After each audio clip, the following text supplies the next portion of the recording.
Good day and welcome to another edition of Citizens Movement Radio News. Today is Wednesday, 29 April 2026. I'm Katie Wechuma, ready to bring you the latest news and updates. Here are today's headlines on Citizens Movement Radio News. Outrages, Chivayo gives opposition MP Keshen calm. Our duty is to serve interests of the electorate, says Mativani Kam. Bellarmine Mugabe and Matonete back in court for sentencing. Now let's take a look at our stories in detail.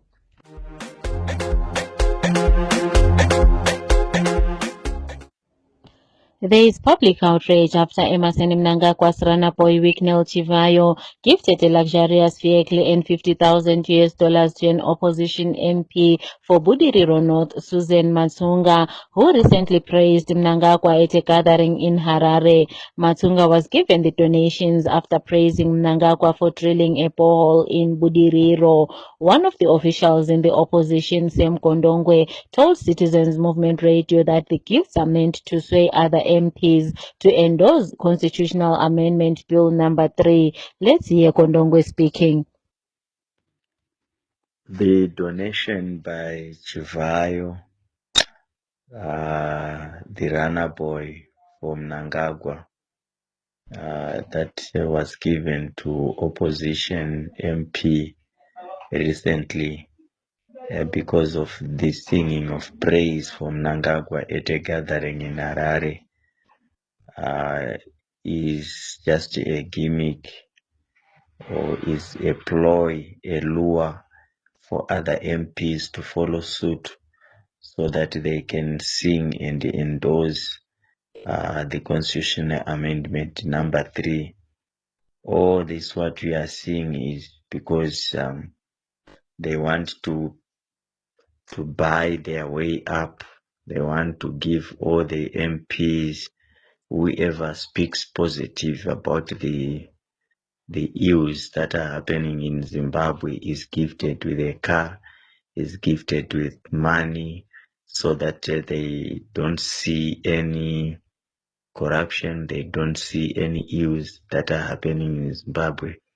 See no evil, speak no evil. That's the spirit that is being put into the opposition MPs like Susan Matsunga of Budiriro. You cannot praise the whole president for drilling a bore, because in town we thought bores are meant for rural homes, and in town they should be running water from taps, the water that we pay for at council, that comes on bills, But now it appears as if we are doing a great thing by drilling bores, which is going to disturb the ecosystem, and it is going to disturb the climate.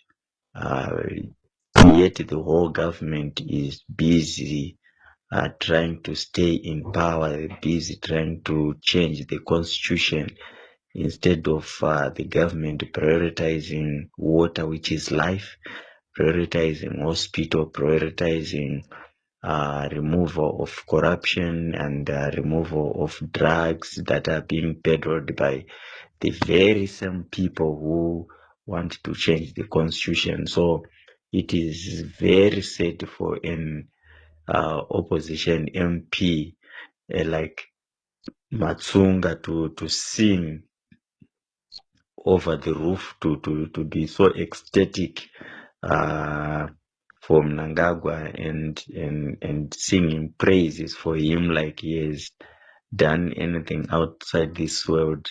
Yet it's just a ball that is supposed to be in the rural areas. So we really need some new brooms to sweep this nation to be clean. Mbizo, Member of Parliament, Honorable Kopan Matsivanyika, has said their duty is to represent and serve the interests of ordinary citizens who elected them. Speaking to Citizens Movement Radio, Honorable Matsivanyika said it will amount to betrayal if opposition MPs do not serve the interests of the people who elected them because of trinkets and trappings of ZANU-PF. He added that MPs have a duty to play an oversight role over the executive instead of pursuing trinkets. Let's hear Honorable Matsivanyika speaking. I speak with a huge sense of sorrow. I speak with a deep sense of concern and an unyielding sense of duty to the people of Zimbabwe under our current circumstances. At a time when our nation is burdened by economic hardship, at a time when our nation is suffering institutional decay, at a time when the corrosive effects of corruption are evident, at a time when our constitution is undergoing a coup under what is called the CAB 3, Constitutional Amendment Bill number 3, under a situation whereby the people of Zimbabwe are suffering unemployment. It is so unconscionable. It is so unconscionable. It lacks conscience that any public representative, such as a member of parliament and an opposition member of parliament for that matter, to compromise integrity for trinkets, to compromise integrity for favors, to compromise integrity for cash, to compromise integrity for whatever material gain. Let me be very clear. Accepting gifts, accepting benefits, or financial incentives from individuals who are linked to questionable wealth, from individuals whose wealth is alleged to be a process of crime, taking a gift from people who have been actually alleged to have profited from fraudulent tender process, and those who have profited from the plan of our national resources, is not only unethical, it is a huge betrayal on the people of Zimbabwe. So, accepting gifts from people like Kudabashita Gwire, accepting gifts from people like Tungwarara, accepting gifts from people like Wikino Chivayo, and many others, is actually, to me, it's actually a betrayal on the voters that have cast away, braved the cold, August of 2023 to cast a vote for us. We cannot, on one hand, stand before a parliament condemning corruption and also condemn abuse of office, while on the other hand, we quietly go and take the spoils of the same road. I think such duplicity, it weakens our moral authority. So I therefore call upon all opposition members of parliament to exercise a principled position, to actually reject in strongest possible terms any overtures from individuals whose wealth is tainted by allegations of corruption, from individuals whose wealth is tainted by allegations of state capture. As a leader, credibility is the greatest asset. And once you lose it, you cannot reclaim it. And remember, you cannot reclaim credibility using slogans and speeches. You claim credibility using through your actions. And Strive Masiwa once said that integrity is better capital than money. I have confirmed that it is true, because it is better to have a good name than to have money. Money is temporary. Money will go, but a good name lives forever. So I encourage our MPs that let us remember that we're not in parliament for personal enrichment. We are not in parliament for proximity to power. We are not in parliament for gifts and trinkets. Because gifts, by their very nature, they actually undermine the independence of parliament. So it is important that we remember that we are here to serve. We are here to safeguard public resources. We are here to restore dignity to governance in Zimbabwe. So, for whatever we do as leaders or opposite leaders or MPs, let us always remember that the people are watching. Let us remember that history will judge us harshly. So it is better to choose integrity. It is better to choose courage. It is better to stand with the truth. It is better to stand genuine. I thank you.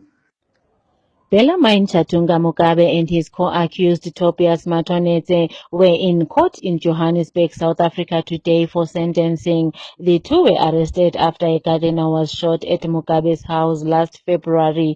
They were also found guilty of being in the country illegally. Our Citizens Movement Radio News reporter gives us this latest update.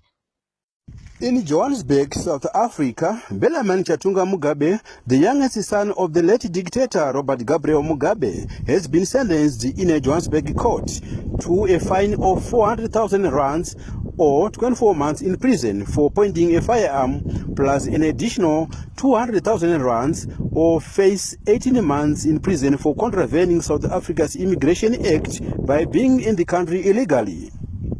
His lawyers confirmed the 600,000 rands fine has been paid. Officials from Department of Home Affairs will complete the paperwork and he is expected to be deported shortly. Tobias Matonodze, cousin of Bellarmine Chatunga Mugabe, has been sentenced to 12 months on one account, another 12 months on a second, 3 years on a third, and 12 months on a fourth. All sentences will run concurrently, meaning Tobias will serve an effective 12 months behind bars before being deported to Zimbabwe. It's me, Lenktoro Manaka, reporting for Citizen Movement Radio News, CMR. Still in South Africa, the Zimbabwean government has warned its nationals in South Africa to remain vigilant due to rising anti-immigrant sentiment. The advisory comes ahead of planned nationwide protests on 4 May 2026 with fears of a volatile environment. Travelers are urged to avoid demonstrations, limit movement and stay indoors, especially in hotspot areas. They should also secure their documents, monitor local news and follow updates from Zimbabwean diplomatic missions. Citizens are advised to report incidents to authorities and consider postponing travel until conditions improve. The former MP for Pinga North, Honorable Prince Dubego Sibanda, has said it will be a huge mistake for people to think that the opposition is dead because of a few leaders who have sold out the struggle. He added that elected officials are not the backbone of the opposition, but the masses are. He said the opposition base is still intact and is very much opposed to Constitutional Amendment Bill number 3. He vowed that new leadership of the people will emerge to lead the masses. A top constitutional lawyer, Advocate Thabani Mpofu, has warned that ZANU-PF leader Emmerson Mnangagwa might be plotting to hang on to power until 2033. In a post on social media, Advocate Mpofu warned that Mnangagwa might be seeking to fast-track the bill to be enacted into law by September this year. He said there are rumors that Mnangagwa's allies are pushing for him to benefit from the proposed 7-year term, arguing that he did not serve his second term. Advocate Mpofu urged citizens to resist the 2030 bill by any means necessary. Mashonaland West Women's Proportional Representation MP Honorable Muta Murombezi has said the dissolution of the Zimbabwe Gender Commission as proposed under CAP 3 will be a step in the wrong direction. Speaking to Citizens Movement Radio, Honorable Murombezi said the commission is essential not only for enforcing gender balance but also for women's rights. She said amid increased child marriages and girl child abuse, the Gender Commission must be strengthened instead of being dissolved. Let's hear more from her. The proposed dissolution of the Gender Commission in the CAP 3 is a step in a very, very wrong direction. we find out that the Gender Commission is not just another institution, it is the watchdog that ensures gender balance, that protects women's rights, and holds us accountable to the promises enshrined in our Constitution. At a time when child marriages are rising, when the girl child is still vulnerable to abuse, and when women continue to face the disproportionate burdens in education, health, and economic opportunity, we cannot afford to weaken the very body designed to safeguard them. We must remember that women are the backbone of our communities. They till the land, they raise families, and drive our economy. Yet their voices remain underrepresented. The Commission is the bridge that ensures those voices are heard, that injustices are investigated, and that equality is not just a slogan but a lived reality. So I would say dissolving the Gender Commission would silence that bridge. It would leave women exposed at a time when protection is most needed. Instead of dismantling it, we must actually be strengthening it, give it sharper teeth, a broader reach, and the resources to act decisively. This is not just about women, it is about the future of Zimbabwe, a nation that ignores half its population cannot prosper. And a democracy that sidelines women is incomplete. So I would say to my fellow legislators, to the people of Zimbabwe, we are going to fight for Gender Commission to remain. We need to stand firm. Let's stand firm. Let's defend the Gender Commission. We need to choose progress over regression, protection over neglect, and justice over silence. Defend the Constitution platform DCP convener Senator Jamerson Timber has issued a statement condemning the blocking of opposition gatherings by the police despite following due process in terms of the requirements of the law. Timber said they will mobilize citizens to demonstrate against Constitutional Amendment Bill number 3 in line with Section 59 of the Constitution. He condemned the arrest of opposition officials on trumped-up charges for speaking against the bill. Prominent opposition official Job Sikala made a revelation that ZANU-PF and the police are planning to disrupt or ban workers' organization and citizens' gatherings to celebrate Workers' Day this coming Friday. Speaking yesterday, Sikala said the police will be used to disrupt the celebrations across the country, saying the celebrations are politically motivated since many of the speakers like Munyarati Kwisai and Obed Masaraure are anti-Cape 3 leaders. Sikala called for resistance and urged the citizens to turn up in their numbers for the celebrations across the country. Let's hear him speaking. Vari kutaura ivo vachiti aiwa kana ma-May Day celebrations akatenderwa kuti aenderere mberi, tichaona vatungamiri vari kupikisana nenyaya yeagenda 2030 vakaita sana Professor Lovemore Madhuku, vakaita sana vaJacob Ngaruvume, vakaita sana vaTendai Biti, vakaita sana vaJameson Timber navamwe vatungamiriri vakaita sana Comrade Munyaradzi Kwisai. Vachawanikwa vari pamagatherings aya vakatanga kutaura nyaya yeCape 3. Saka vari kuti haiwa misai kuti misangano inofanira kuti itwe neZCTU namamwe maworkers union akafanana ne4 days ngaamiswe kuitira kuti vanhu ava vasawanikwa kupiwa mukana wekuti vakwanise kutaura pakaungana vanhu. Ndo nyaya iri kupushiwa nezvigananda kuti musi 1 May vanhu havafani kuti vashandi havafani kuti vatenderwe kuti vaungane nenyaya yekuti vari kutya kuti vanhu vari opposed to Agenda 2030 will get the platform for them to liaise and speak to the masses of our people in Zimbabwe. Asi vari progressive muchihurumende ichocho vanopikisana neAgenda 2030 vari kuti aiwa, May Day is an international calendar day riri kuitwa celebrated by all the working class citizens in each and every country throughout the world. Zimbabwe cannot only be an exception in 2026 where we will not allow the workers to commemorate their International Day of the Workers' Day. Workers' Day I celebrate in Zimbabwe. It is being celebrated throughout the world. All countries throughout the world recognize the 1st of May as the day of the working people of their countries. MuZimbabwe zvikananga zviri kurongo mweya usakarurama wokuti musi wa1 May vanhu vasatenderwa kuungana kuti maworkers acelebrate kana kuti vasumuke vachitaura zvinenge zviri zvinyuto zvavo. We wish those who have got the vision in the heart of the people of Zimbabwe, in the house of the Philistines, will be able to prevail and allow the workers to celebrate their day of the working class without any disturbances from those people who are evil against our workers. Zvinonyadzisa zvikadini kuti honestly speaking varume vakuru they would sit down and try to hatch a plan against the working class of our people on the basis of what they want to advance their evil agenda at 23rd. Why are they taking our people for granted? Why should our people be treated as if they do not own any right in our nation?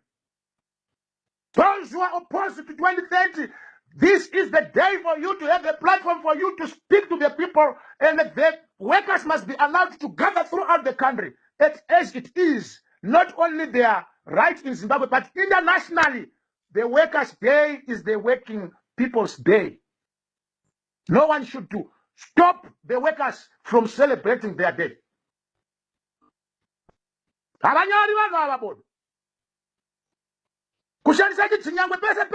Every time and every moment. For how long shall our people in Zimbabwe take this nonsense which is happening in our country? This nonsense needs to stop. Allow the workers to celebrate on the 1st of May without any hassles and disturbances. Don't advance your nefarious agendas using evil tactics. At the end of the day, good will always prevail over evil. And I bet workers shall celebrate their day on the 1st of May. The late MDC founder Lenmo Juda Jongwe was remembered by members of the opposition on the occasion of what would have been his 52nd birthday yesterday. Jongwe died in prison in 2002 under unclear circumstances before his murder trial. Citizens Movement Radio spoke to one of his close colleagues, Honorable Daniel Molokele, who described Jongwe as a hero of the struggle for democracy. Let's hear Honorable Molokele speaking. The late Lenmo Juda Jongwe was born on the 28th of April 1974. This week is very special because if he had lived long enough, he would have turned 52 years old this week. Lenmo Jongwe started his political career at a very young age. Some of us were very privileged to be part of his political journey at its very early stages. I was his classmate at the University of Zimbabwe Law School, and I also worked closely with him at the University of Zimbabwe Students' Union. Even the time when he was the president of the University of Zimbabwe Students' Union, the time when he was the president of the Zimbabwe National Students' Union, I was his vice in both positions. So I was the vice president both for the University of Zimbabwe Students' Union and of the Zimbabwe National Students' Union. We had dreams together, we had aspirations together, we had hopes for this land together. And as he passed on, much earlier than we would have wanted, he left some of us, his peers, to carry forward into the future the common hopes and aspirations, the common dreams that we had for our country. As we remember his life, as we celebrate his heavenly birthday, we continue to hope and believe that a new great Zimbabwe for everyone remains our ultimate direction and destination. This is not the Zimbabwe we want. This is not the Zimbabwe we dreamt about. We need a Zimbabwe that caters for everyone, regardless of their background or status in society. Not this Zimbabwe that is only for a select few. We want a Zimbabwe that takes care of all the millions of its citizens. And in honor of Lenmo Jongwe's memory, we will continue to fight for a new great Zimbabwe for everyone. May our brother Lenmo Jongwe continue to rest in peace. The Zimbabwe National Liberation War Veterans Association has come out in support of Vice President Constantino Chiwenga by dismissing calls for his resignation following controversy over a recent church sermon. In a statement issued yesterday, Association Chair Andreas Ethan Matibela said demands for Chiwenga to step down were misplaced and legally unfounded, arguing that the Vice President acted within his constitutional rights to express his freedom of expression. Meanwhile, popular activist Lynn Mudoni has revealed that plans are underway to bus pro-Mnangagwa supporters from Mashonaland East and other provinces to Harare to hold protests against ZANU-PF Vice President Constantino Chiwenga. Mudoni said the plans are at an advanced stage with T-shirts and banners already printed that say Chiwenga must go. CMR will keep you updated on this developing story. Residents in the dormitory town of Chitungwiza say the government has literally given up on solving their water crisis. Some of the residents who spoke to Citizens Movement Radio said it is now over 25 years without regular running tap in their homes. Some residents say that despite the promises by Emmerson Mnangagwa to solve the water crisis during his last visit in 2022, there are no signs that his government is willing to solve the problem. Warriors midfielder Marshall Munetsi is reportedly attracting interest from Nottingham Forest if they can manage to survive relegation. Media reports say Munetsi's parent club Wolves are already in talks over a possible deal with Forest. Munetsi is currently on loan at Paris FC in France, where he has hit form. If the Forest move materializes, Munetsi will link up with his former coach at Wolves, Vitor Pereira.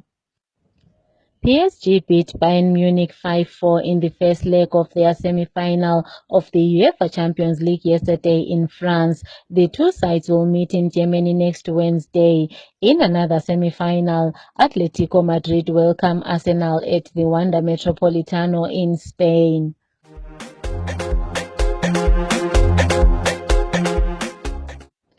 To conclude our Citizens Movement Radio news, here are the headlines once more.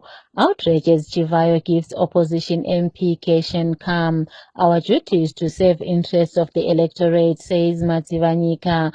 Bellarmine Mugabe and Matonete back in court for sentencing. This is the end of our bulletin. Good day.